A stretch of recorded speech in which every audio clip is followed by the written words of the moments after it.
Bonjour à toutes et bonjour à tous. Voici une nouvelle émission de télévision Mystère.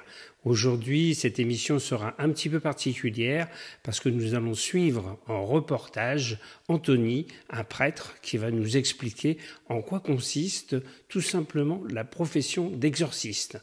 Alors si vous êtes prêts, on y va.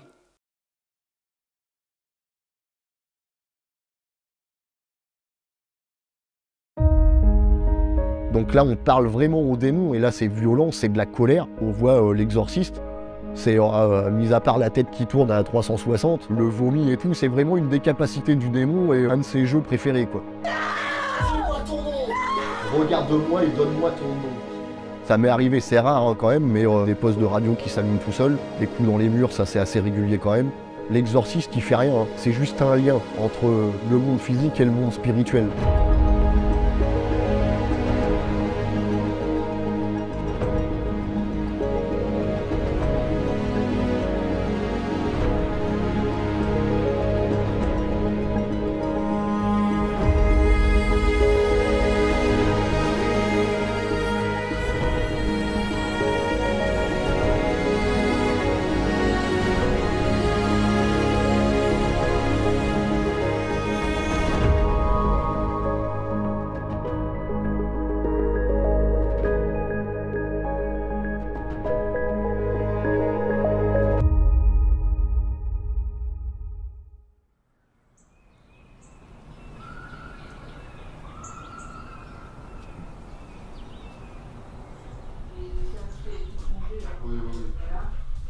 Moi, je suis Anthony Toucheteau.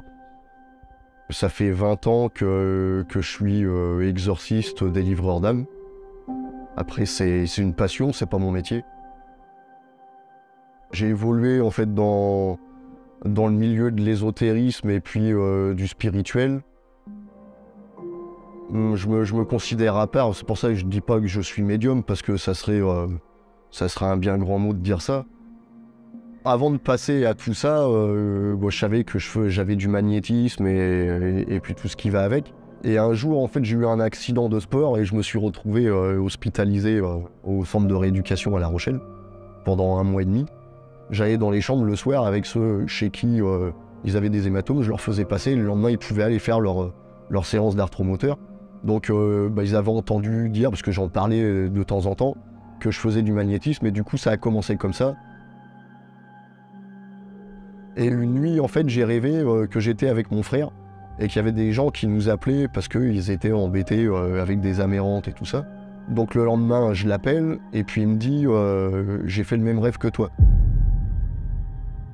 Et du coup, à partir de ce moment-là, en fait, on a décidé de créer un blog pour aider les gens, qu'on soit joignable, que les gens puissent voir ce qu'on fait. On aide les gens qui sont embêtés par des âmes errantes, par contre, tout ce qui est exorcisme, on n'y touche pas, quoi.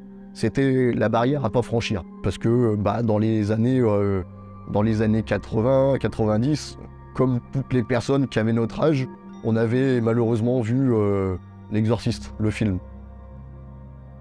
Et le problème, c'est que quand on a lancé le blog, ça a tellement fait boule de neige, on a tellement eu d'appels par des gens justement qui pensaient être possédés, et qu'on a été obligé de se lancer dedans.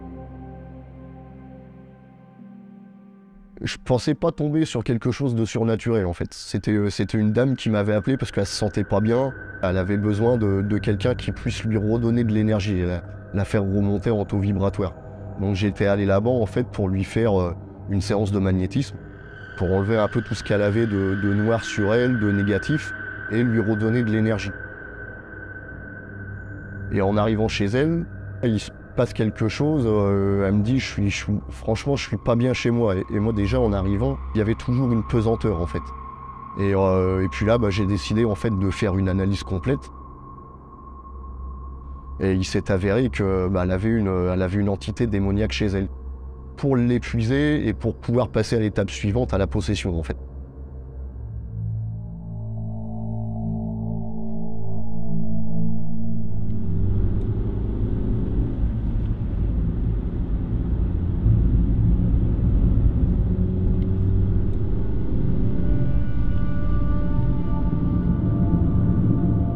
Les gens t'appellent parce qu'ils se sentent pas bien chez eux, mais ils savent pas pourquoi, parce que il y a beaucoup de personnes qui m'appellent qui sont très terre à terre. Ils croient pas en tout ça. Il y a cette solution-là, ou la deuxième solution, les gens t'appellent parce que effectivement ils voient vraiment des phénomènes. Ils voient de temps en temps des choses furtives. Il y a des choses qui se déplacent chez eux. En général, il y a beaucoup de phénomènes électriques aussi qui se passent. C'est une manière pour eux de se faire voir et de se faire entendre. Bon.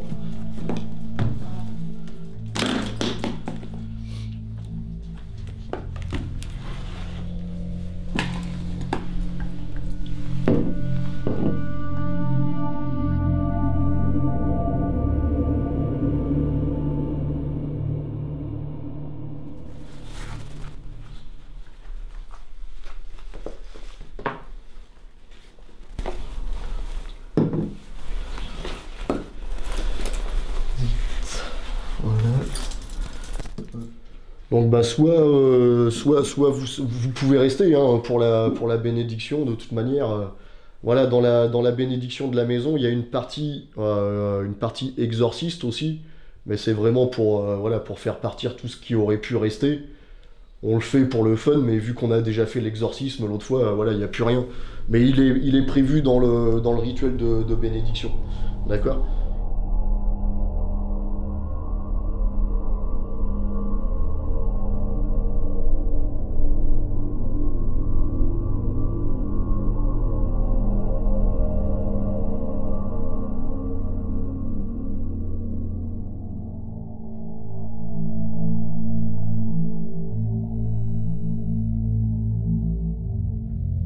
Éloigne-toi de ces lieux d'habitation et de repos des fidèles, et après avoir été adjuré, n'ose plus désormais rien apporter pour infester ou tourmenter. Le saint ange Raphaël, qui t'a empêché de t'approcher de Tobie et de Sarah, te rejette de cette maison et de ce lieu, des coins, lits et de tous les lieux dans lesquels les habitations, les serviteurs de Dieu habitent, se reposent, dorment, veillent, par celui qui viendra juger les vivants et les morts, et le monde par le feu. Amen. Au nom du Père, et du Fils, et du Saint-Esprit.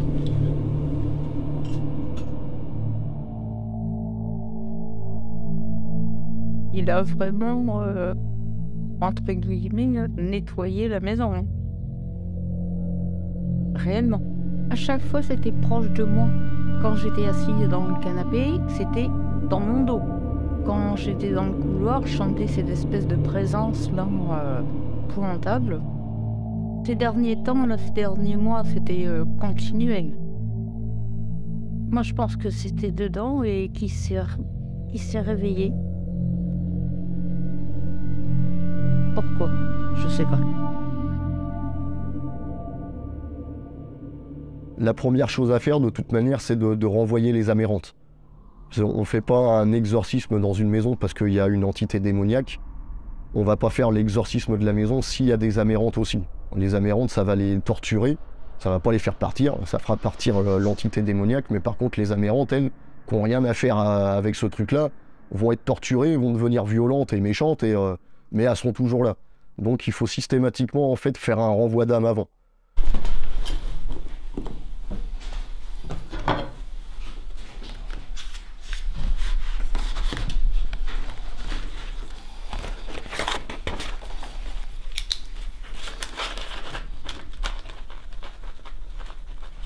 En fait, ça c'est une fiche d'analyse, c'était l'analyse que j'avais fait avant de venir, l'analyse sur la personne, et après l'analyse des lieux. Voilà.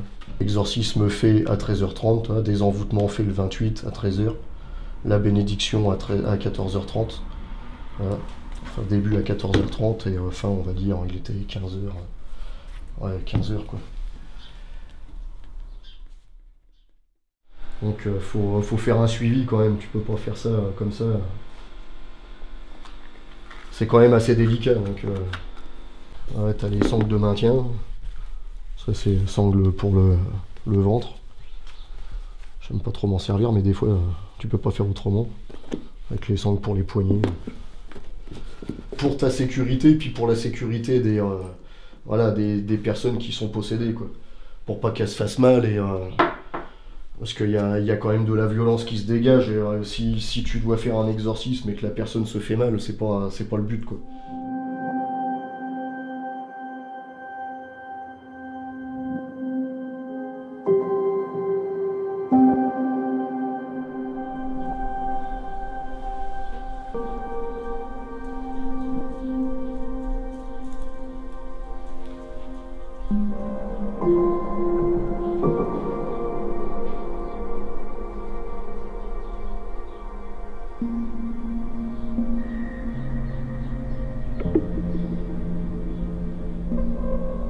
Là, quand je suis arrivé, déjà la maison elle est agréable et je vous ai senti sereine. Vous êtes sereine.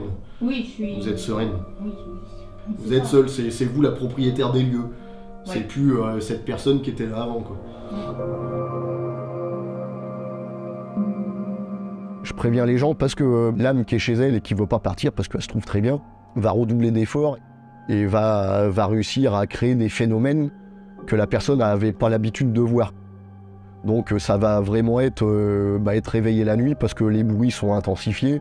La mérante a réussi à puiser assez d'énergie pour commencer à se faire voir et elle a peut-être un message à délivrer à cette personne-là. Les phénomènes vont vraiment s'intensifier. En fait, j'avais besoin de preuves de ce que je voyais ou de ce que je pouvais entendre. Donc toutes les interventions que je faisais, j'avais du matériel électronique, des détecteurs d'ondes, des télémètres laser, j'avais des caméras infrarouges et tout. Et systématiquement, quand j'arrivais chez les gens, je faisais une analyse avant. Je déposais du matériel un peu partout pour faire des PVE, des prises de son, des photos. Et ça passait 1 heure ou 2 heures. Et après, une fois de retour chez moi, je mettais tout sur l'ordinateur et j'analysais.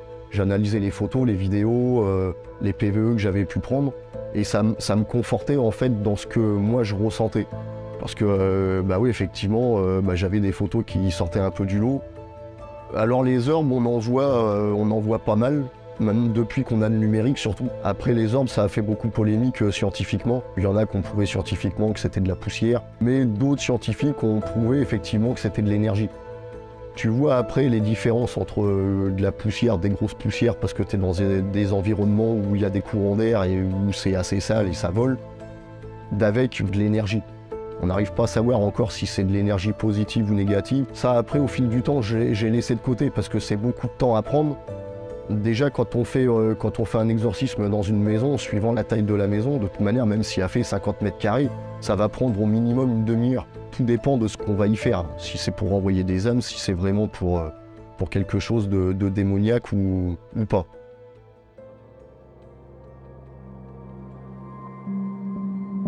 Je parle régulièrement de cet exorcisme-là parce qu'il m'a un peu traumatisé, parce qu'il était vraiment dans la violence. Et ça a duré 3 ans, c'était une femme qui habitait à Lille. Et 2-3 fois dans l'année, elle venait louer une maison sur La Rochelle pour que pendant 1 jour ou 2 jours, on fasse des séances d'exorcisme. Les premières séances que j'ai fait pour elle ont duré entre 5 et 8 heures. Et les dernières ont duré plus de 12 heures. Et c'était que dans la violence, quoi. C'était vraiment de la violence pure et dure. On voit l'exorciste, mis à part la tête qui tourne à 360, le vomi et tout, c'est vraiment une décapacité du démon et un de ses jeux préférés, quoi.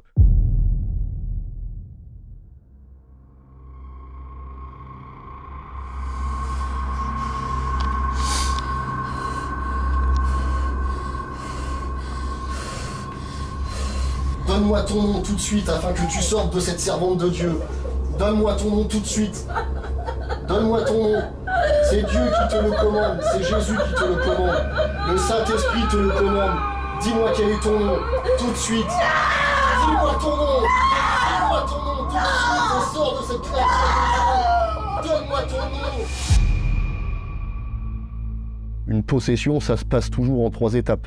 L'infestation démoniaque, donc l'entité est dans la maison. C'est-à-dire que la personne va rentrer chez elle, elle se sent pas bien. Elle sait pas pourquoi elle est pas bien, donc elle laisse faire, elle dit bon c'est le travail, c'est la vie de tous les jours et tout. Et elle va commencer à baisser en taux vibratoire en fait. L'entité démoniaque qui est dans la maison, quelle que soit la manière dont il est arrivé, parce que ça peut arriver soit par envoûtement, par magie noire, soit parce que la personne elle-même a fait des trucs qu'il fallait pas et elle s'est retrouvée avec cette entité-là qui est autour d'elle. La deuxième étape, si on laisse faire, en fait, bah, la maison va perdre en taux vibratoire, en énergie aussi. La personne va continuer à baisser, et là, il va commencer à y avoir des bruits. Et là, bah, la personne va régulièrement faire des cauchemars, va entendre parler, va voir des ombres furtives passer. Et là, c'est le démon qui commence à se faire voir. Parce qu'à partir du moment où la personne va avoir le même taux vibratoire que l'entité démoniaque, et bah, c'est là où il va pouvoir l'investir, et ça va être la troisième étape, ça va être la possession.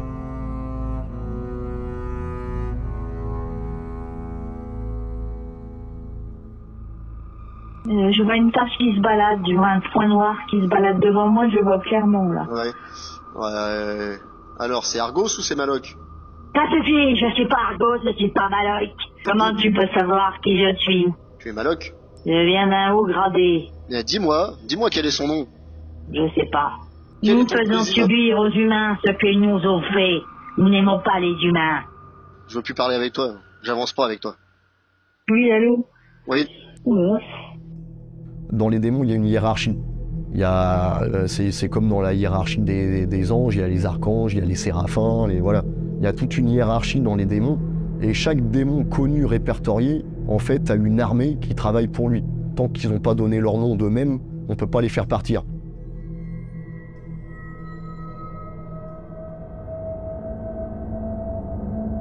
Il n'arrive pas à le garder le contrôle, donc ça va... Le contact, il va se faire tout de suite, hein. On va même pas avoir commencé l'exorcisme, que ça va être le bordel. C'est qu'il y a quelque chose qui est pas bon, quoi. Et du coup, hier soir, il y a eu des pas dans les escaliers, il y a eu du bruit dans toute la maison, et donc ça va être, là ça va être violent.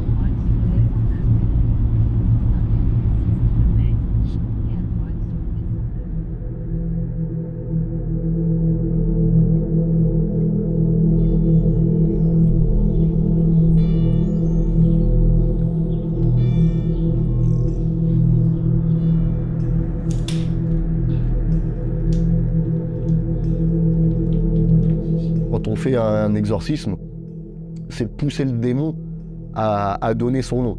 À partir du moment où il a donné son nom, il s'est dévoilé, il a amoindri, et là on va pouvoir vraiment attaquer pour le faire partir.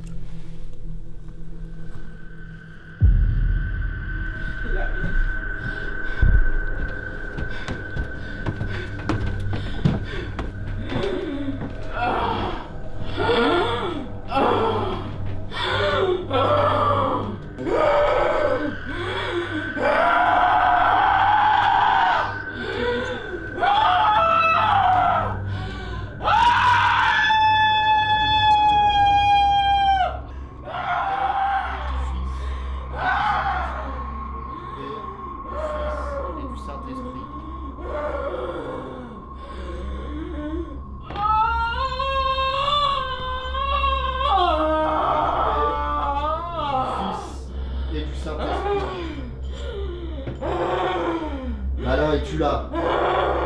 Es-tu là, Malin? Parle-moi, qui es-tu? Qui es-tu? Au lieu de hurler, qui es-tu? Donne-moi ton nom. Nicolas! Donne-moi ton nom, c'est ton nom que je veux. Nicolas! Je veux ton nom à toi. Donne-moi ton nom. Dieu éternel et tout-puissant, devant ta face, les yeux se liquifient, les montagnes fondent comme cire, la terre tremble. Elles suivent notre Seigneur Jésus-Christ, ton Fils, lui qui vit et règne avec toi dans l'unité du Saint-Esprit, dans les siècles et des siècles. Amen. Fais que nous soyons toujours protégés contre l'adversité par la fermeté de cette foi, par le Christ notre Seigneur. Amen. Dieu te le commande, Marie te le commande, Jésus te le commande. Regarde-moi et donne-moi ton nom. Qui es-tu? Qui a travaillé pour que tu l'infestes? Donne-moi les noms des personnes qui ont travaillé contre elle.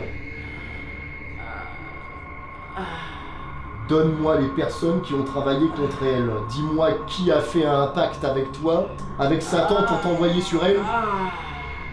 Oui. Il y avait dans la synagogue un homme possédé d'un démon impur qui s'écria d'une voix forte.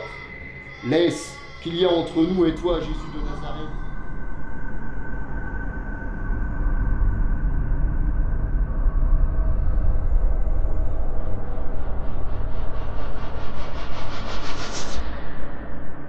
Il y a la partie où le démon prend le dessus, parce qu'il n'a pas réussi à rester à l'intérieur, il a été forcé à se dévoiler, donc là le contact est fait. Donc là on parle vraiment au démon, et là c'est violent, c'est de la colère. Et de temps en temps, la personne, elle, fait un combat intérieur, parce que c'est très désagréable ce qui est en train de se passer, et elle arrive à reprendre le dessus, et là elle se met à pleurer, elle suffoque, elle en peut plus, elle veut que ça s'arrête, et c'est un combat permanent en fait, un exorcisme. Dieu te l'ordonne, Jésus te l'ordonne. J'ai toujours une caméra avec moi parce que je filme, j'en ai même 2. Je filme toujours en fait un exorcisme. Alors pas les exorcismes de maison, parce que je fais sortir systématiquement les gens. Personne ne doit rester dans la maison pendant que je fais l'exorcisme, sinon l'entité démoniaque qui est à l'intérieur va prendre la personne la plus faible et va se mettre dedans, parce que c'est son but en fait.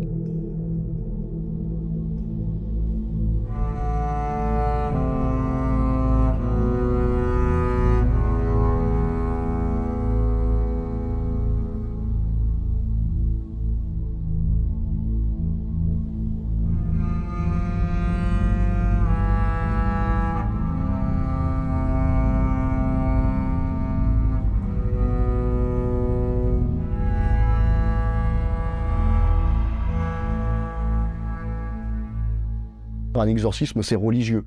Tu fais pas un exorcisme en ouvrant un bouquin et puis en lisant ce qu'il y a dedans. Ça, c'est niet, c'est même pas la peine. Tu vas te prendre les foudres sur la tête et voilà. Un exorcisme, si t'es pas fait pour ça, si t'es pas appelé en fait pour faire un exorcisme, t'auras beau lire tous les bouquins que tu veux, ça fera rien. Même ça pourrait être limite dangereux pour toi.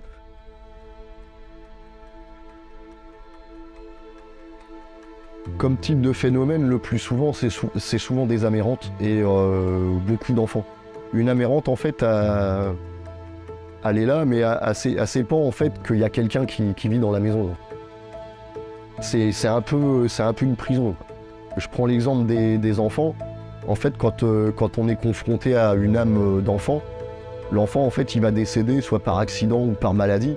L'enfant, il est jamais préparé à ça, en fait. Donc, quand la mort arrive, le réflexe de l'enfant, c'est de se raccrocher à ses parents. Il n'est plus dans la même dimension, donc ses parents, il les voit plus. Donc il va les chercher constamment. Donc c'est tout le temps de la tristesse, c'est tout le temps de la peur.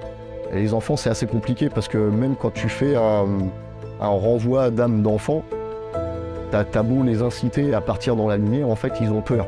Moi, je rentre en contact avec eux, je les vois. Quand tu les envoies dans la lumière, ils ont tendance, c'est un réflexe à se raccrocher à toi. Ils veulent pas partir. Donc il faut des fois longuement discuter avec eux, leur dire que leurs parents les attendent et il faut pas qu'ils hésitent, quoi. Quand t'as la chance de pouvoir vivre ça et de sentir cet amour-là, et ça c'est quelque chose qui te touche au plus profond de toi, même en parlant, toi, ça me... Et je pense que c'est un des plus beaux trésors que tu peux avoir, quoi. C'est quelque chose que très peu de gens peuvent vivre. Et c'est vraiment l'amour à l'état pur, quoi.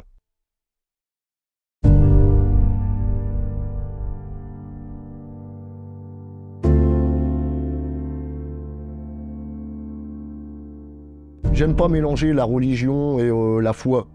C'est deux choses différentes. Moi, dans la religion, j'y suis rentré par la force des choses et j'en suis content, hein. Mais j'ai toujours eu la foi, en fait. La foi en ce que je faisais, la foi dans les entités qui sont là pour m'aiguiller, pour m'aider, pour m'épauler. Parce qu'en fait, l'exorciste, il fait rien, hein. C'est juste un lien entre le monde physique et le monde spirituel.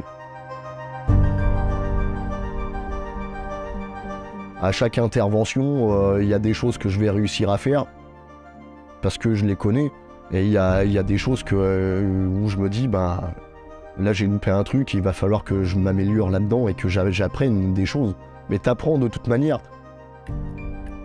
Tu t'attaques quand même à des entités, qui sont énormes, qui sont très puissantes, et toi t'es rien à côté de ça. Donc même quand t'as affaire à une entité démoniaque qui va t'insulter, il faut rester à ta place, quoi. Et tu le sens, hein, tu le sens à la puissance qui est autour de toi. Tu restes à ta place, et toi t'es ni plus ni moins, comme je te disais, le lien entre cette entité-là et les entités qui sont largement au-dessus d'elle, et il le sait.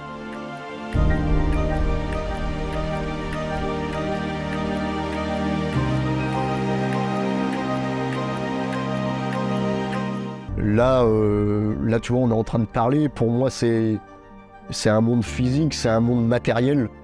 Alors que si tu sais t'ouvrir et si tu sais regarder partout, en fait, le vrai monde, tu sais qu'en fait, il faut que tu restes humble. Faut pas courir après la richesse. Ça, c'est un monde physique, c'est un monde matériel. Tu sais très bien que le vrai monde, il existe, et que du jour au lendemain, tu peux te retrouver dans la misère comme tous ces gens-là qu'on essaye d'aider.